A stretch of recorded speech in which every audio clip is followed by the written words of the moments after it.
तू का तिच्यावर राग काढतेस? हे बघ, मला ही नोकरी करावी लागणार आहे, मला माझा दिलेला शब्द पाळावाच लागणार आहे, हे तू समजून घे. होय, तुम्ही 4 वर्षांनी हिता आले आणि लागलीच परत चालले, हेच समजून घ्यायचं म्हणताय ना? अगं रामू, असं काय करतेस? मागच्या खेपेला जेव्हा मी बडोद्याला गेलो होतो त्यावेळेला महाराजांनी मला आमदारकी दिली, मला नोकरी सुद्धा दिली होती. मला परदेशात जाऊन उच्च शिक्षण घ्यायचंय हा मानस मी बोलून दाखवला त्यांना, तर एका पायावर तयार झाले. किती मदत केली त्यांनी मला. आता त्यांना असं वाटतंय की मी परदेशात जे काही शिकून आलोय त्याचा उपयोग त्यांच्या संस्थानाकरता व्हावा. यात काय गैर आहे तू सांग?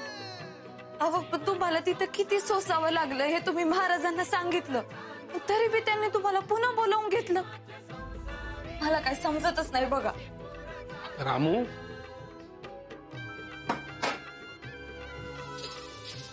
मी परदेशामध्ये जे काही शिकून आलोय ते तिथल्या प्रजेला, सहकाऱ्यांना मला सांगायला नको का?